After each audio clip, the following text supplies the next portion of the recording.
Hey, good evening, everybody. John Henry Soto here. Welcome to JHS Interviews tonight. Business development specialist and mentor James Savas is going to be on with us. I am super excited to have him on because I have so many questions with everything that's happening in the world right now. I know that people have a lot of questions about what to do, what's going to happen, how am I going to get work, la la la la la la la la. So, ladies and gentlemen, here we have Mr. James Savas. Hey, James, John. how are Good you? to be here, man. Good, Cool. good. I apologize. I left Jamie on the actual flyer there. I meant to put James, and No, it's fine. No, it's so actually why you'll see here, there, yeah. Jay, can't even point to it. Can Jay Savas, because I have a oh few right.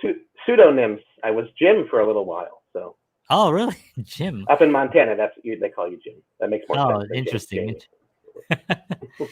So, Cool. James, thank you so Yeah. much for being on. I totally appreciate this. I always revere your knowledge.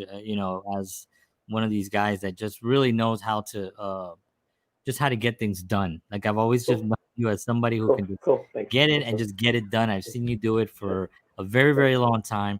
And Yeah. so I appreciate having your expertise here on the show this evening. So the first thing I wanted to ask is, which I ask all my guests is, Mhm. with all that's going on right now, how are you doing? Thank you. Good question. Doing fine. I think we're all, like I said to you earlier, I think before we went live, everyone's got their story, right? And Mhm. it is when you look at what you have, what you're doing, and it's not ideal. It's definitely not ideal. No one's doing it ideally right now. But you look at it and you go, well, but what do you have? What do you have? You have your family, you have your house, you're in a house, you can eat food. I mean, let's break it down to the basics, right? You have someone that cares about you, so like, okay, we're not doing too bad. Despite everything else that's going on out there, we can talk about that at some point too. But keeping what you allow into your head, making sure you fend off what you don't want. But Right. we're dealing with it, man. I have three kids. One's an 18-year-old, and that whole thing, and how COVID's affecting her and her life right now. And then you have two little guys, a 6 and 9-year-olds, and how they were homeschooled, and that whole game, and summer camps kind of half on, half off. So we're dealing. We're making the most of it, but we're doing okay. Thanks for asking. That's awesome. Awesome. Good Yeah, to hear that. thanks. So with all that's going on, like you mentioned, it's right now a lot of people are home and Right. we went through the same thing, my wife and I and the kids and stuff, and we were just kind of like, well, what are we gonna do? Like what? Like I Mm. had to close my office and stuff, which Yep. wasn't horrible because I still do the same business, but in my home. Sure. And so a lot of things had to change. Right. But I think there are a lot of people at home right now that are kind of thinking about, well, maybe I can make that hobby into a business, Mm. or maybe I Sure. can, or that thing that I do on the side, maybe I Sure. can dive more into it. What's one of some advice that you can give to somebody who's maybe considering kind of starting a business for the first time? What are some of the steps? You don't have to go too much into detail, but we have Sure. an hour, so you can go into some detail. Sure. No, we need round two one day, right? Right, exactly, Um, definitely. but certainly, a wise man once said, and by wise man I mean he's a multimillionaire, and I bumped into him at an event down in the Tampa Bay area. He came into the office. He's a buddy of the owner of the company I worked for, and he said this, which was interesting. He said, "Go work." Now these days you can't do this exactly, but go work for the guy, no matter how much you're paid for it, even if it's free. Intern, go work for the guy who's the girl who's best at what you want to do. Go work for the guy who's the best out there at public speaking, at making car repairs, and just go learn from that group, that person. Hmm. Um, because, and my brother Mike is an incredible example of this. I think, you go out there and you find out what the industry you gotta like it, what they do, then you go, cool, yeah, I can do a little better. I can do a little better of a job than that, or I can do at least as good as this camp can. And then you start figuring out how to deliver that thing. And all of my good friends that have made it on their own are they did it that way. They worked in an industry, they played around. Maybe dad worked for blah, and they worked for dad or something, or mom, but they figured it out that way. So I think do what you like to do, because you don't want to be at a dead end bum job. We all know what that's like, and what's the point really when it comes down to it, really. But you have the time and space now, and attach yourselves now. We have this online community. find the people that you like online, join the groups you can, get on LinkedIn and find these groups, these communities that are doing the things, talking about the things that you want to be doing, and find out what they're doing and find out what's successful. Look at the likes on certain posts and go, yeah, but I knew that already. I can do that. Cool. Then you can start doing that. Start a podcast. Start communicating your ideas out there to your buddies, and then your buddies get their buddies, and then like we got 20, 30, 50 people. Oh my goodness. So I think do what you love doing, and get on your lines in your space, people that you see what they're doing and you can learn from them, of course, and then you pick up what they're doing. And that's what a true professional will do. He'll look at something, watch a movie, and go, yeah, that was good. These 3 things could have been better, and then they go and they do something about it. Right. Right. So, and that's a broad Yeah. thing, but that's what I would do. That's great. And wasn't it like that back in the old days when you just went and yeah, sure. you became an apprentice to someone that was doing the thing that you wanted to do, and it seemed like 100 years ago with the whole school system came into play during the industrial age. There was just a lot of the education system kind of took people and then made them into a thing that maybe they didn't want to be or whatever, but everybody had to do that. And so I think that's coming back. I think a lot of people are doing exactly what you were saying, and maybe not even realizing it, because people are kind of home right now looking at the things that they actually want to do because they're home. So there's no obligations for them to do, and I mean, some of them are working from home, but in general, they're looking at things that they actually enjoy. Do you think that moving forward, people are going to be, with the whole Zoom community now, and like what you said earlier, I thought was interesting, going on LinkedIn and finding groups that are doing, how much interviews and connections are going to be done now moving forward, even after all this is over? Yeah, it's going to be online. I mean, I think I happen to work right now at a job where I run a company that is doing physical therapy nationally. We help physical therapists out, right, medical field. And one thing we're doing is online telehealth. It's called online doctor visits, online physical therapy visits. But that gives you an indication that industry's gone from no one knew what that was, video health, to everyone is doing it, and if you don't know what it is, you're the goofball, right? So it's like completely reversed in like 2 months, right? I know. So I think the same is going on all over the place, where it's Skype interviews or Zoom interviews. Staff meetings are done online. People, and there's even almost like a technology now on how to interview online versus in person, right? I mean, because you can kind of some things you're not going to pick up like you would in a live interview, which is not a good thing. And I always choose to do things live where it's safe, of course, to do that.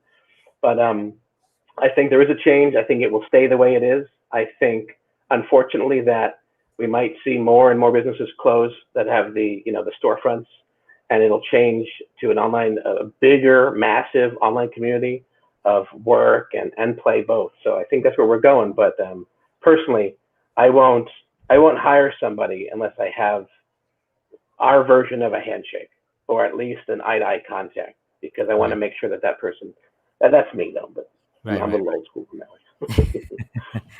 So, it's funny, you're the whole Zoom community, that the way that expanded and so quickly, like you mentioned. What are some of the consequences? People that are not tech savvy and Sure. But their work, because I know people and my age, that are just, I'm not a young guy, but I'm not an old guy, that I'm sort of in the middle there, and they're just not tech savvy, and it really, do you recommend that they better start getting tech savvy, or do you think just wait till things open up? Yeah, right. Now, good luck with that these days. Who knows, right? But I think they have to. I mean, I have a couple people that I work with, and technology is rough for them. Like, they're great employees, they're great people, but the technology is rough. And I can talk to some of my peers or the younger crowd, my daughter, and I can talk about something, and it's very quick. They can handle it fast. They don't even think, they just do, right? Almost like that technologically.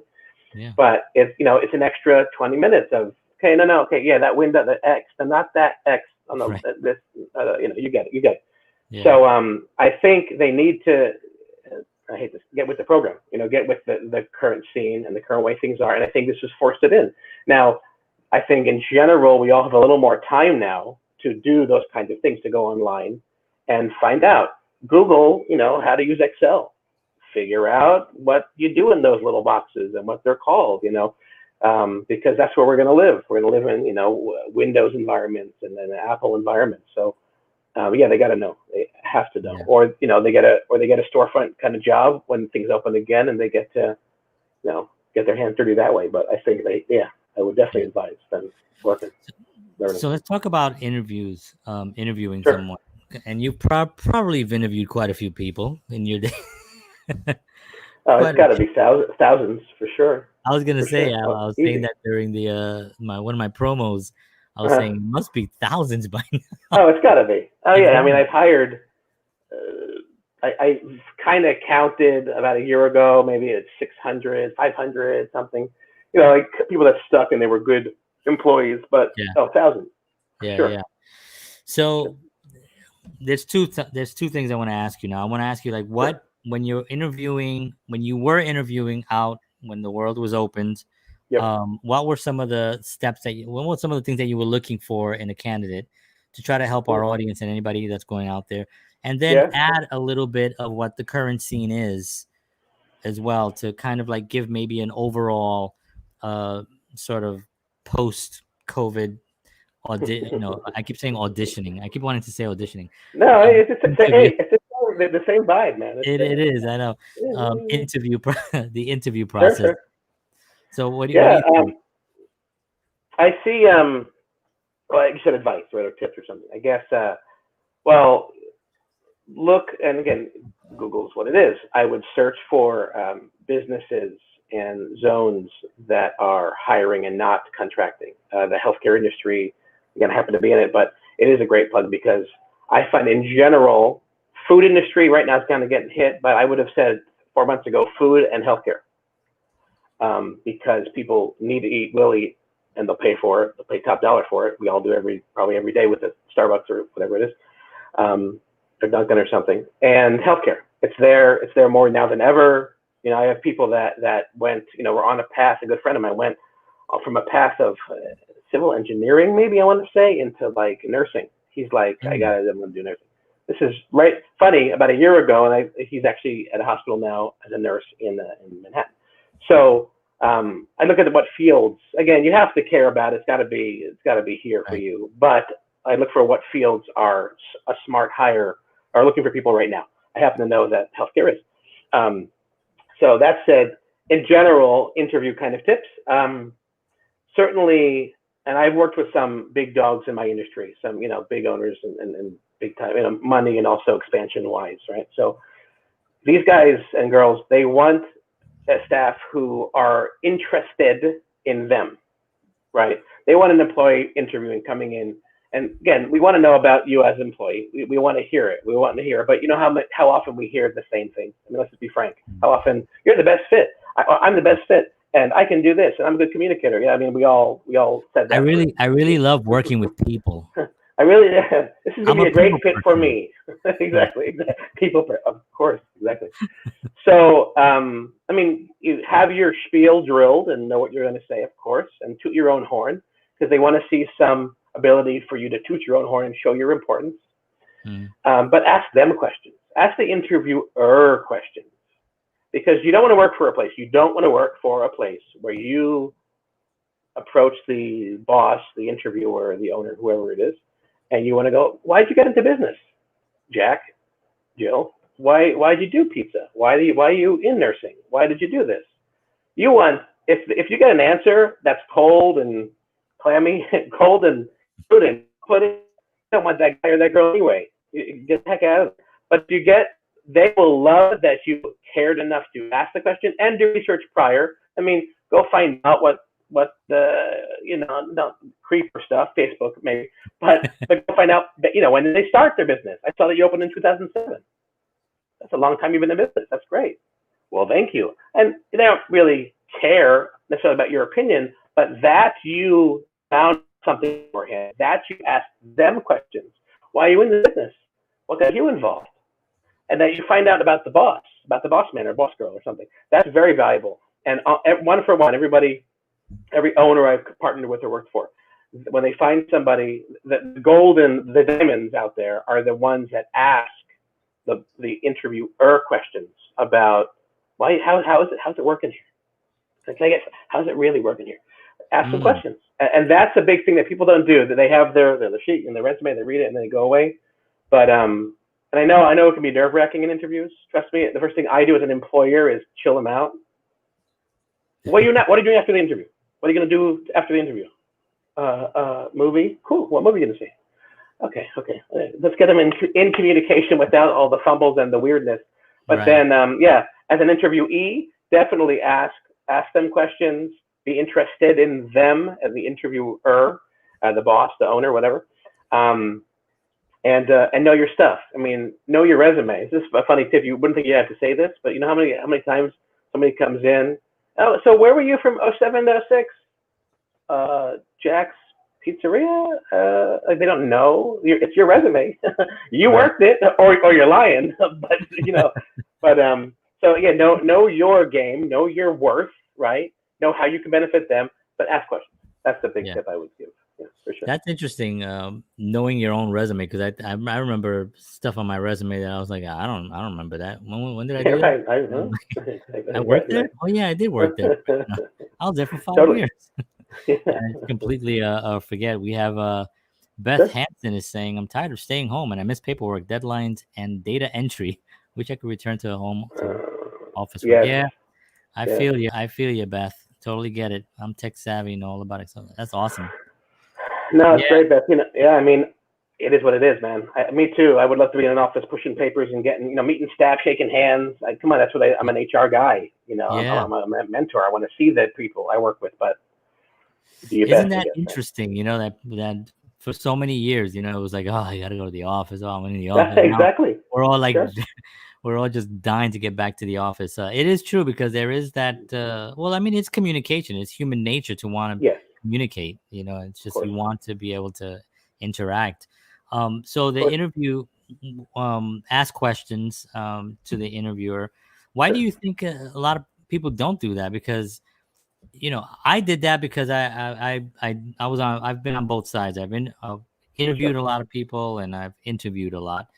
But I was always interested because I really genuinely was interested.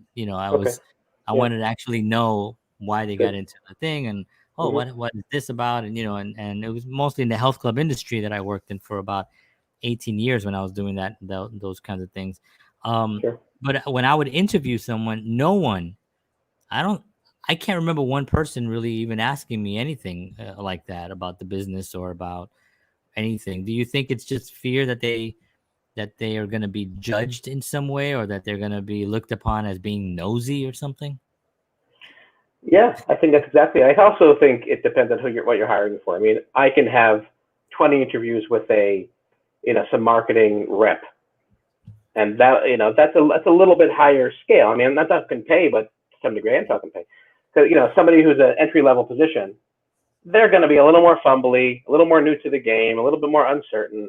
And if you can find someone at that level, that's willing to get paid from 10 to 15 something dollars an hour, and they come in, that's what you're hiring for. And they're just getting started. And that's a diamond in the rough. If they're going to be the ones, again, like you said, it's kind of the cojones to say, can I ask you something? Because again, it is ballsy. Like you basically just said it. They have to have the courage to say it, and they don't want to mess it up. They think if they ask you, I mean, listen, we're in the New York area. You're not supposed to talk to anybody. Like you're supposed to walk down Manhattan and streets of Manhattan and keep your head down. That's what you're supposed to do. Right, headphones and ignore. So eye contact and communication. Whoa, hey, So I do see it. It is not regional, but it has a lot to do with the level we're hiring for, right? An entry-level person, a little less courageous. Again, if they're not, that could be a big deal and a good thing. Versus, a marketing exec, an owner, or an executive, they're going to be a little bit more, we hope, a little more comfortable, right, and flowy. How much do you use the actual resume as a guide? You know, Sure. as in conjunction with the actual person in front of you, like how Sure. important Always. is this actual paper? Yeah, yeah. Well, again, as an interviewer, right? So I need a resume all the time. I can't not have it, and I have to have it beforehand, right? So Right. I mean, it's once in a blue moon. Again, certain level executive, they can bring it in with them if I I've seen them on LinkedIn or something. But basically, almost one for one, I got to see beforehand. And there's tips on how to read a resume, right? As the interviewer, you want to see that they haven't left the job in a short amount of time, and if they had a short-term job, that it was a project, it was a temporary position. That's Hmm. still a little dicey, but it is better than had a job 6 months, had a job 6 months. It's not like if you had 5 jobs in 2 years that you're a superstar because you had 5 jobs in 2 years. I had 5 jobs. Not necessarily looked at like that. I guess industry specific, of course, but Yeah. I wouldn't look at it like a good thing. I go, why didn't you stick around? So it's someone's path, right? They went to school for broadcasting and their job was in nursing, and then they tried dental, and then now they're running a McDonald's. Okay, well that could be cool, but why? Well, what went wrong here? Why'd you leave this? Why'd you? This was going okay, but then why'd you do this? So again, the road that is a roadmap. You have to, and I always in my interviews, I make them basically read me their resume. I'll have it here. Tell me about your background. So how about this job in '06? How was that? Oh, okay. And this, I'll like it's a test. It's a test. Yeah. Yeah. The communication. They're uh, recalling where they worked. They're recalling of their past bosses, their coworkers. So anyway, but yeah, you have to have that piece, and it's got to look good, and it's got to look okay, but it's got to read well. There's even a technology on how to read this thing. You don't want a bunch of just cold bullet points. You want a little explanation of what you've done. I can do this. Cool. Because then I'm going to ask you, you can do this? How do you do that? I want to Right. see that you've done things, not just answered phones, took out the garbage, handled the mail. Okay, answer the phones for an office that was 100 patients a day. Oh, that's a different game than answer the phones, right? So specifics about what you did is key also. Hmm. So when someone's setting up a resume, they should really take into account how they're putting it up. Now, I also heard that, and I can't remember where I heard this, but when somebody's putting their resume together, that they should put their not their most recent job on top, that they should put the job that's related to the job that they're going into closest to the top, even if the dates are all different. Is that something Hmm. that that's I don't have a best practice on that. yeah. Honestly, I'm what's that again? And I was gonna say, and it doesn't really matter really because you're gonna go through the resume anyway, Exactly. so it I doesn't like matter. things. I like things in order. I like to know you're here now. You were here yesterday. You were here 2 weeks ago. I like to see it like that. But I guess there's value. Well, here's the thing. What I recommend is before any bullet pointed type stuff, jacks it from '06 to '07 and so on. I would have. I'm not a. Let me say this asterisk. I'm not a fan of cover letters. I don't know when I read a cover letter. I don't know when I've read an email. Oh wow, Jack, he's really the right fit, and Oh, he's really going to be great. And okay. then I read it. I don't care. And you know what? Yeah, Frankly, I don't like printing paper. I mean, I'll print one right. sheet, a 2-page resume. Again, if I'm hiring a physical therapist, a doctor, yeah, it's going to be many pages. I don't really want to see more than 1, 2 max pages of paper. But Right. anyway, um, at the top of the resume. So before you get into your specifics, a blurb there is great. Like I love reading those. Mm, Kind of the cover letter, but almost in the paragraph form, like multi-talented, amazingness, can do this, and proven worker, and amazing, and you take out da da da da. But right. like toot your horn, baby, right here. Maybe 3 sentences or something. What I find and I'm a bit of a grammar Nazi. I'll look for grammar. I'll look and see if they really want the job of tooth decayer. You're like, this is the job for plant eater. What do Right. you didn't even change it. So I look Right. at it from grammar. And are they present in the moment with your job? But I love a little blurb here that gives them a little bit like, okay, you think you're the boss. Let's check it out. And then specifics. That's kind of how I like to see them myself. Right. Do you get resumes sometimes, and you interview the resume looks great, and then the person comes in, and it's Of like course, of course. it's like, what? This is not you. Well, this is not you. I had somebody come in once. I was working in Queens, and just the email address, right? Comes in, and I called them in, so they must have been decent on paper, right? Called them in, and again, I'm not judging anyone's personal life, but when you're going in for a job interview, change the email address from baby mama 74 to Joanne D 74. Yeah. Like it's like too much information, kind of, and I don't. Okay, I mean it's fine. Again, no personal issues there, but like get a little bit professional, right? Their email addresses are free. Right. Grab one, I was gonna say that it's amazing that you would even have to have that problem. Though I've seen like Bubblicious exactly, like like what we doing 200. here? So right, yeah, exactly. It shows them it shows you interviewer shows their mindset. Who cares? All my boys know me as blah. Okay, well, it's not one of your boys. This is a job, different. So yes, I've plenty of times. I mean, I've seen a couple thousand interviews. I've seen it all. I've seen, but yeah, I mean, I've seen people not no show, and that's hilarious to me, because at the very least, employer was expecting John Soto, right? John Soto didn't show up. Like, he didn't call, didn't attempt to call, didn't do nothing. He just, I can't go. I don't want the job. I got something else. So God forbid someday, and it's a small world. This always happens. God forbid John Soto again applies for the job. And God forbid they have a database of interviews or some kind of a checklist. And they go, you're the guy that was here 3 years ago. Or you weren't here 3 years ago, really. So tighten the game a little bit. Professionalism, have a conversation, apologize, manners. Yeah. A lot of the young, and I have 18-year-old, a lot of the younger crowd that I've employed and seen her friends, manners, man, learn them. Google manners, basic manners, conversational manners, holding doors open. I look for all that stuff. I'm a stickler in that. I want eye contact. So I'm getting a little off, but anyway, that's definitely key for sure. Yeah. I've seen a whole lot of garbage. Yeah. No, that was perfect. I like that because you want to show people what to do and what not to do, and kind of have the that balance so they can make their own judgment. I think we got Clayton Barner saying, "Hi James, what's up, Mr. Barner?" Hello, Clayton. And thank you for this advice. You got it. Sure. So more coming, I hope. Yeah.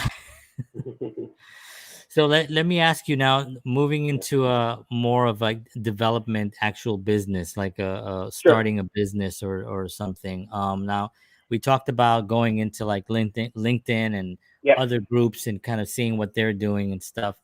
On a mentor side of it, someone comes to you, maybe they're not working for you, but you're mentoring them on their life or something.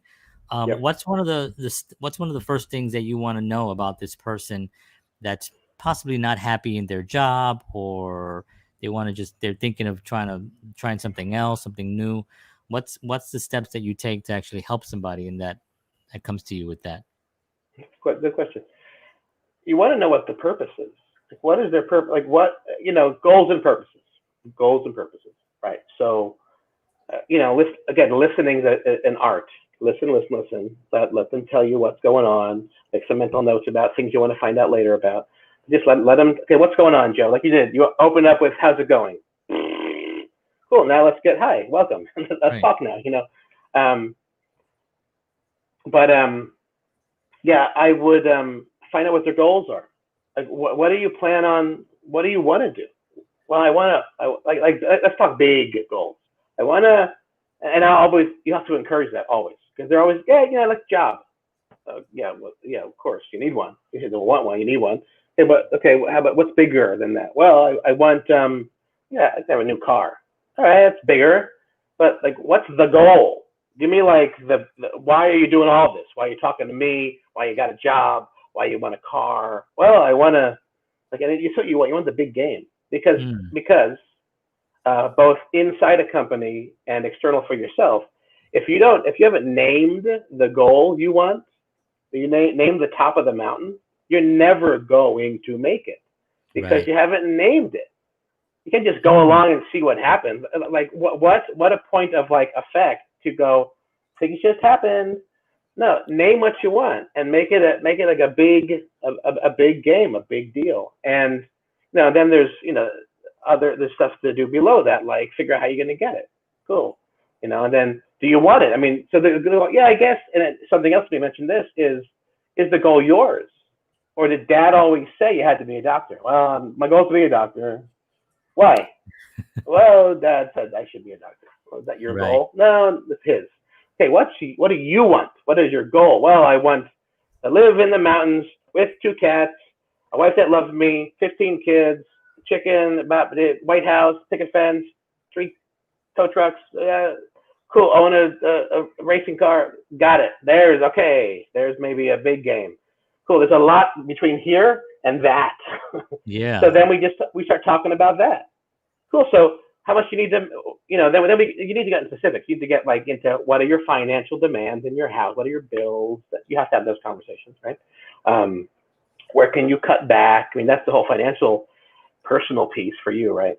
Look for jobs that aren't going to pay you less than you need to survive, because then what are you going to do? Just suffer? No one likes the suffer game. We're all doing that already right now, right? So anyway, but the goals, naming the goals, really wanting the goal because it's yours, and then figuring out how to go out and get the goal. And that's like an action plan from hell, maybe. I mean, it's going to be all sorts of stuff. But then you have your mini goals, like buy that new car. Okay, cool. That's one of the many. Cool. What is that? Well, how are we going to do that?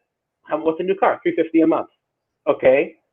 Cool. Can you get not that car? Well, I can get $200 a month. Okay. And what do you have to do to get that? I have to do this. Go do that.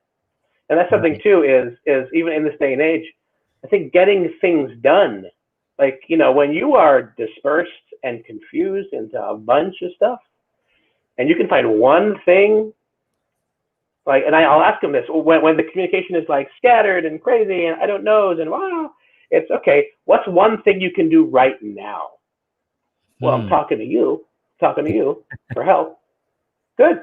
So we're doing that. Good. So then when we're done today, we'll have talked. You did that. Well done. What else are you going to do right now? Well, how about you get some paper, write down some things? Oh, okay. I mean, good. So then what are you going to do when you leave here? Well, I mean, I'll call I haven't called my mom. It's been 3 weeks. Call mom.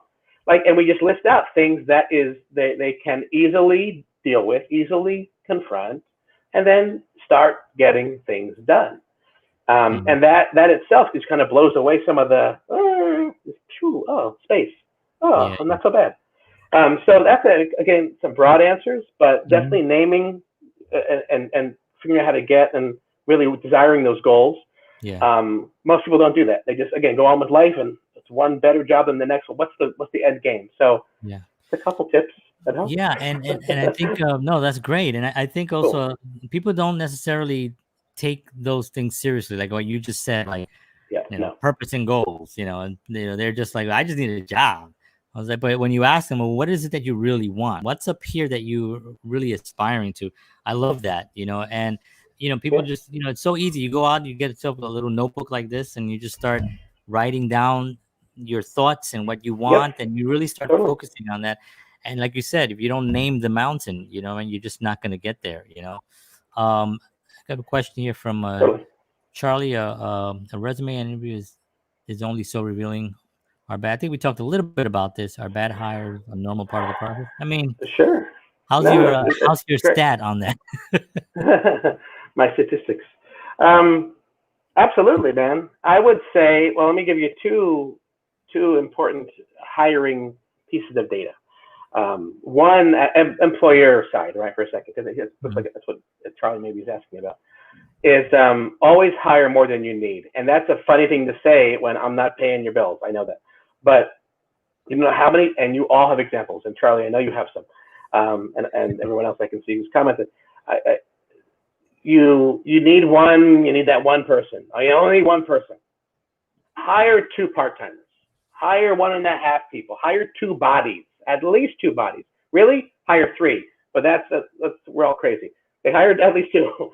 And you'll see 9 out of 10 times, 1 will not make it, and you can bring this guy to full time. Boom. 1 won't like it. 1 won't show up. Like, how many times day 1 they don't show?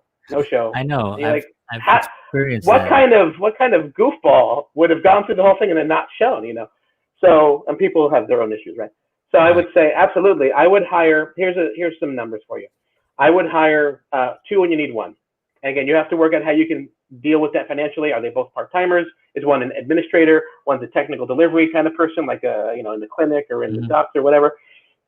But you need to hire 2 because you can't gamble on one guy. I don't care how good they are, that guy or that girl. You can never do that. Never do that. Stable idea. Number 1. Number 2, as far as sorry, I'm reading some of the comments here. As far as resumes, yeah, I mean, I would say if I get 10 interviews lined up, I know 5 are going to show up. That's my operating basis. I know that, again, I'll make 50 phone calls. I'll get about 30 people on the phone. I'll get 15 to confirm for an interview. I'll have 7 that show the heck up, and I'll hire 1. Like, that's really what it is. It's really crazy. Again, it is specific to the industry you're in. I have to say that. I mean, that's not true for physical therapists. Or doctors, right? Or senior executives. But I think from most of the hires that we're all doing here, probably that's what I would do. I mean, I would say at least, the percentage is garbage. That out of 50 resumes, you'll get 1, 2 people. That's just what it is. So yeah, absolutely. There's a lot of dead weight there, and they might be good for somebody else, but they're not your guy or your girl for sure. Yeah. So we got another question. How do we get interviews at this time? That's a good No, it's great. I would look, again, I'm a big fan of professionals. I don't know what you do best, but I would definitely look at LinkedIn. I mean, Indeed, I think you need to have a resume on Indeed. I think you need a resume on Indeed. I've used Indeed. Any job I've done, medical or not, I'm using Indeed, their database, and looking for resumes. Just Indeed. I haven't used Monster in 10 years. I haven't used ZipRecruiter. I mean, I have. That's a whole other game. But Indeed, I use the Career Builder. What is that? It's like the other day someone said to me, "Oh, why don't you MapQuest that?" MapQuest that. Are they still around? MapQuest? Are they creating fires with 2 sticks? What are they doing? Like, how do we? But yeah, I would get your resume. Again, it's the phrase I would use is outflow. Like, you need your name out there. It's like personal PR, right? So get a resume updated now. Get it on Indeed tomorrow morning. Again, statistically, you're better off posting stuff on Friday, Friday morning and Sunday night, so you catch them. A lot of employers are looking on Fridays for resumes before the weekend. And then Monday morning they come in with a bunch. So posting Fridays is generally, I find, a little better for the interviewee, right? For you. But get on LinkedIn. Indeed, get on LinkedIn. I think it can't be understated, the value of LinkedIn. You go to the industry you're looking for, consulting, whatever it is, medical, and find those groups. Make a LinkedIn profile. I mean, for God's sake, have one, and it can be goofy, and you can put something, but get something that you wrote up there once, and in the article maybe you wrote. Get a good picture of yourself. You know, how many people that I look and there's no photo of them on LinkedIn. I want to know a little personal about you as an employer for, small medical clinics to massive medical clinics. I'm on Indeed looking for you. So I want to know what you do. I want to see I want a little bio, what you do. I don't want fluff and stars. I want a bio. What do you do? What's your background? Where you work? Like, there's your resume there. A resume is attachable. You can attach your resume. Seeking employment in this field. Give me a little blurb there. So get on LinkedIn, get on Indeed, make it look decent, background images, face, your headshot, all that. And then join those groups. You can pick like interests or something, or join groups. Join groups of recruiters, join groups of physical therapy people, HR admin, car dealers.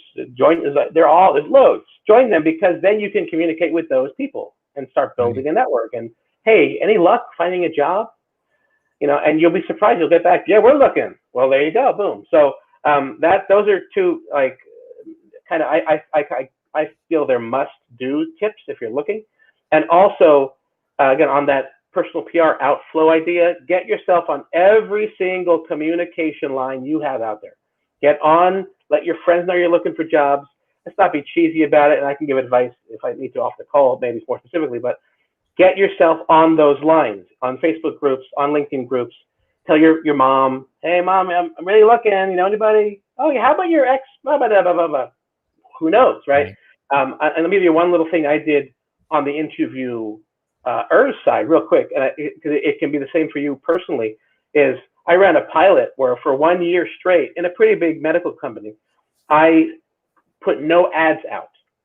I only for 1 year straight asked my employees for their referrals. I said, okay, I have 90 staff. I want one friend of each of yours a week. Okay. And they would refer people, like-minded, pretty sane people. They didn't want to give, and I have you don't want Cindy, you want Joanne though. Cool, give me Joanne. Right. But I'm saying that because that was all just built on who you know, your people, your buddy. Right. John Soto. John, who do you know, John? John knows a bunch of people. But that's major, man. Use your people, use your groups, make new groups. I think again, LinkedIn and Indeed, but use your people. Ask grandma, ask the mailman. Hey, kind of weird question. We're looking for a job. Well, I was just delivering a package to dude down the street, and they just opened. You had no idea. Go see dude down the street. So work it. Work your personal contacts and your people, and then get your stuff out there. Yeah, the power of that's fantastic, man. The power of just communicating to just the people that is incredible. And LinkedIn, Indeed as well, but LinkedIn is so powerful right now. It's probably at its peak right now. But just like any of these platforms, they get either saturated or they get the model changes, or they change the algorithms or whatever they do. But LinkedIn seems to be right now the most powerful tool for businesses, because it's not only there are a lot of creative people on there too. I'm on there, and I've met filmmakers and actors from all over the world, based from different production companies. So it's for any industry. I always say, if you don't have a LinkedIn account, you don't exist. No. Well, it's very true. It's almost literally true. As an employer, I mean, if you're not out there, right. Well, I don't believe in that. Okay, you don't have to believe in it, but if you want a gig, a job, you might want to pretend to believe in it. Oh, cool. Right. Because there was one comment. I'll be quick. They wanted to know who the artist was. My daddy is. This is my youngest, my daughter Olivia. My daddy is caring, playful, funny, hardworking, kissy, and huggy, which are things. So that's me in my 6-year-old's eyes. Olivia James Savas. Anyway, cool. Sorry. Beautiful. So she is Beth is on LinkedIn. She's on Indeed, which is great. Cool. Now updating. She said, should she update her resume? Well, I mean, how? What's your question, John? Yeah, how do you update a resume if it's the same stuff on the resume? You only update a resume if you had a job and you left it, and now you got to add it onto it, right? Or am I wrong about that? Well, that's the minimum. Of course, you want to add new adventures, new jobs, new all that. Yeah, of course, that's a given. I'm not just saying update with your next job if you haven't had one in 6 months. Update your resume for a new look. I'm just saying put your headshot. Like I said, with the blurb at the top, rework it. I did that so many times. I was so sure that James Savas, phone number, email address, line, bunch of stuff, line, LinkedIn, that was for years. That's just how I did a resume. Right. And Nothing wrong with it. I mean, I got jobs. Then I went, hey, I'm going to do this blurb thing. I want to start talking about myself a little bit. So I took like, what are my 4 sentences about me and why I kick butt? Like, what are some big play words like, not amazing, you know what I mean? But, and not hardworking either, please, God forbid. But versatile and ambitious. I'm like, oh, okay. Wow. And then you have to own that. And when you're asked, so tell me how you're ambitious, you have to have an answer, of course. But tweak it. I'm not saying change around, throw the jobs around and falsify information. But if you have nothing new, I mean, I think in these times too, saying what you're doing and you embellish. No one says you can't embellish, right? During COVID, took a step down from my job for X, Y, and Z reasons to take care of family or whatever. I mean, listen, we're all humans, right? And I think this more than any other time, we're all humans, man. We're all in this together, right? We're one people. So, like, communicate some hardship. Not like sympathy, wah, but communicate a little hardship. Like, in that blurb, I would say, not struggling to find a job. By the way, never communicate to an employer, hard to find work, struggling to find a job, can't find a job in the bad, then I don't want you either. Just say you were busy with something. Again, I'm not saying lie, but make it sound good. I was taking care of personal issues, medical problems, grandma, I don't know. I wanted to spend some time for myself and soul search. I went, religious studies. I don't know, man, but something personal and that, self-enhancement, whatever. I would embellish. I would change how it looks, change the look, the vibe. I'd embellish a little bit where you can. That's one thing I would do. Yeah. And I would repost it, like on Indeed. You don't leave your resume there and what's up there. No, because when I search for resumes, I search for dates last updated. That's what I do. I'm not the only guy out there doing it. I mean, recruitment agencies are doing it too. So they don't want like 6 months ago. Well, that's not great. They don't want it every day either. But I'd say once a month, once a quarter, right, twice a year, something like that. Updating resume. Anyway, that's what I mean by updating, I think. And and then getting it out there again. I mean, mom, dad, friends, sister, cousins, overseas. If you can work overseas, I would get it out. Others, if you're willing to relocate, make sure that's up there. Willing to relocate, that's a big thing too. If you are, because a lot of companies, if you're the right fit, they'll pay for some of that move too. Even these days, I know a few. So anyway, some ideas, some tips. So Beth is saying about a picture being unprofessional, but I don't think that in today's world, I think that's different now, right? I mean, maybe. Well, maybe you misheard me, Beth. I'm sorry. Yeah, no, I wouldn't put a picture on a resume. I don't.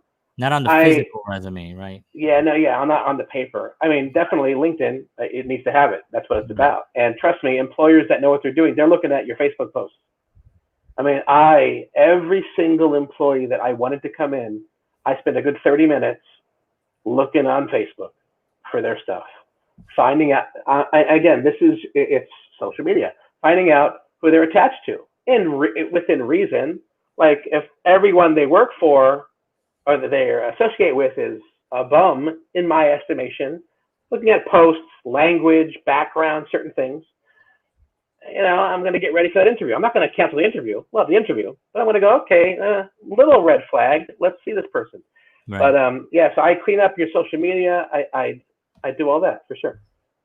Yeah, I call it harsh. Like because I did the same thing. I would go on. I mean, I'm old, so I would go to MySpace, and then eventually Facebook, and just look. And if it was harsh, if it was, if there were images that were inappropriate or the language is inappropriate, again, I don't cancel the interview, but I know that I'm going to be a little cautious on the questions that I ask, and I want to make sure I'm getting somebody that's not going to make things harder for me later on.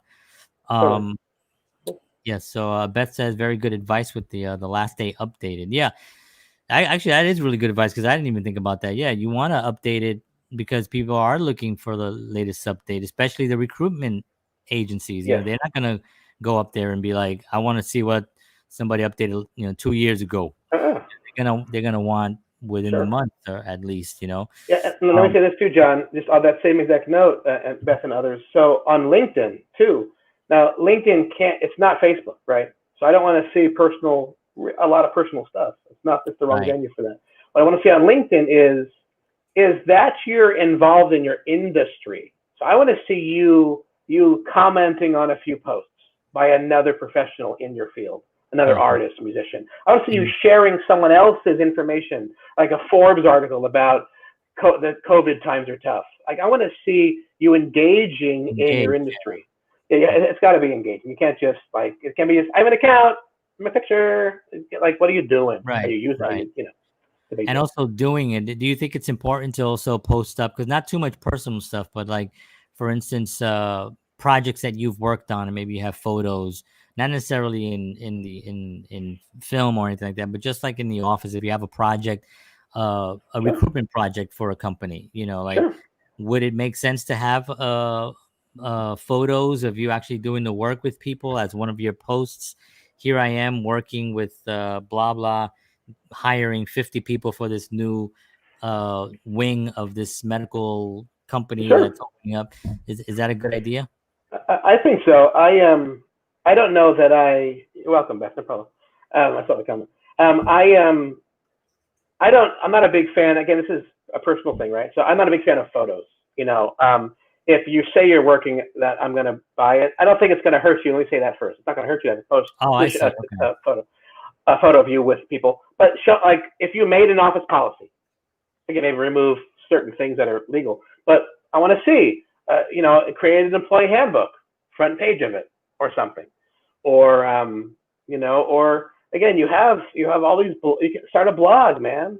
And again, communicate your ideas, and your blogs are up here, or find someone that you like, and have them mention you, and any mentions of you, definitely get that on your page.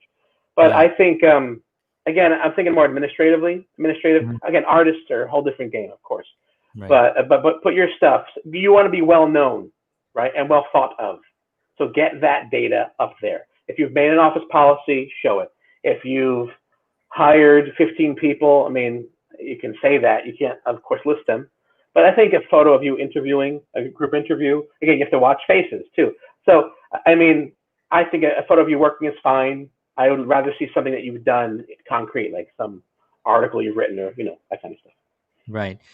What do you think the scope of our current business community with with physical offices? What do you think? How different is that going to be in the next 5 years, 5 to 10 years? The office environment, I think it's kind of going away. I hate to say that because we want jobs, right? But I think not everybody. It's not going to go. I mean, you can't make healthcare can't be only online.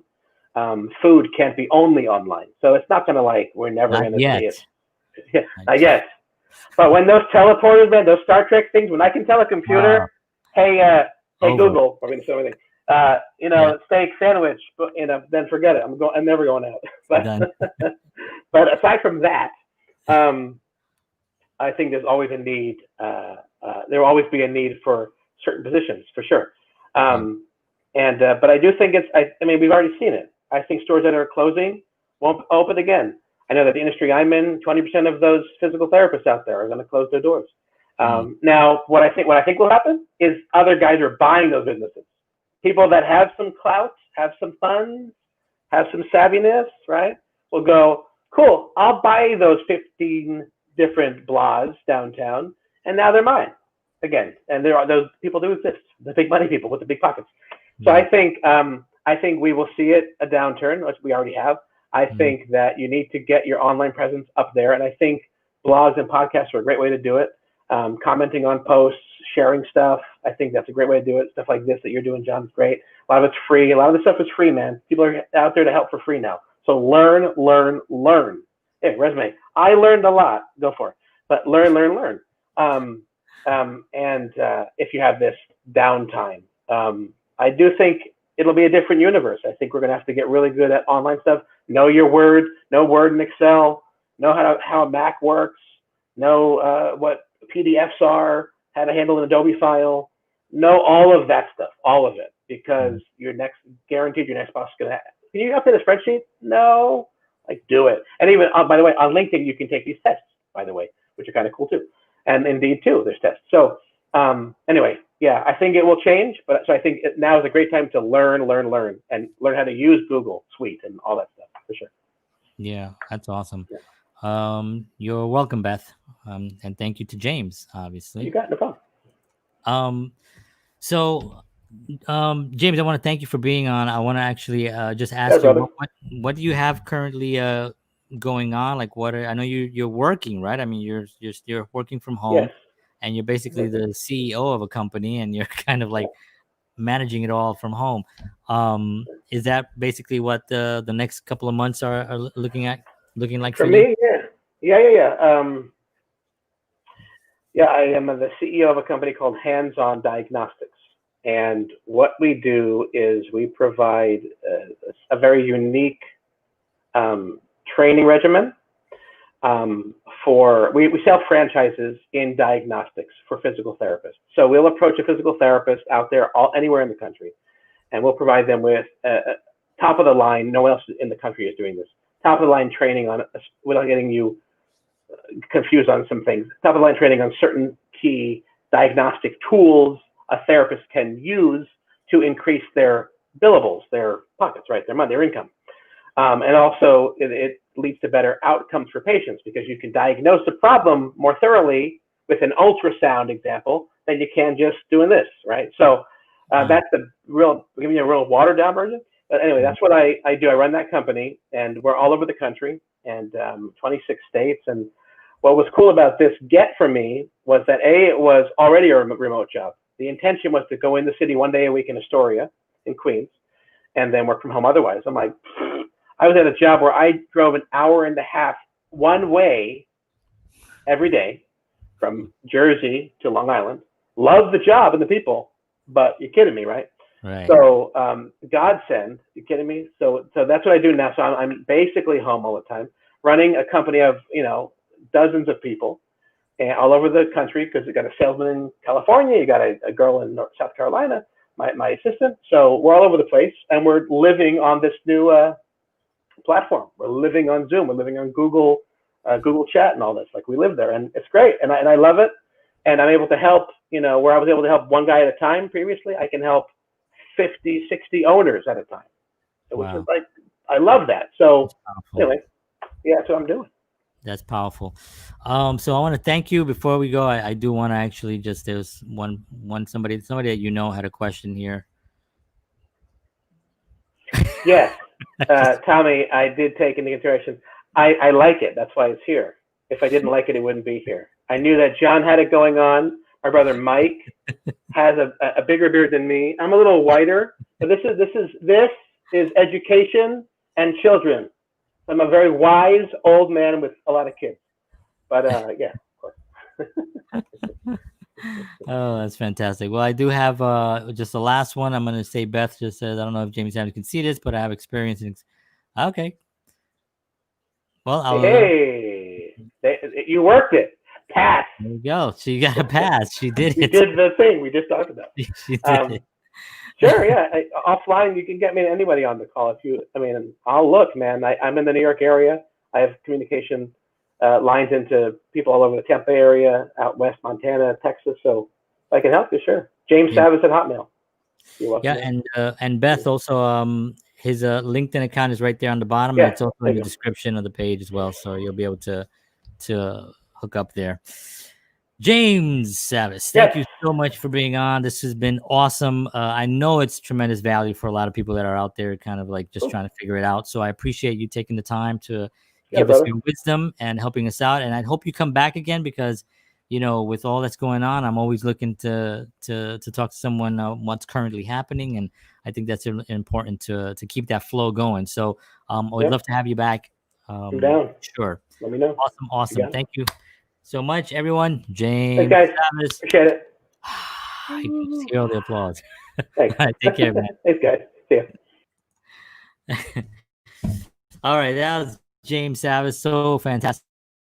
Really great information, right? Like really tactical things to do and what to actually follow up on and what to do. I mean, if there's anything that I love the most is like not to like, you can go out and do it. You can make it happen. Just believe in yourself. That's all great. But when you get someone who actually gives you the exact tools and what exactly to do, it's a wonderful thing. So very grateful. Thank you everybody for tuning in. I appreciate you all. I'll see you tomorrow night at 9:30. And as always, peace.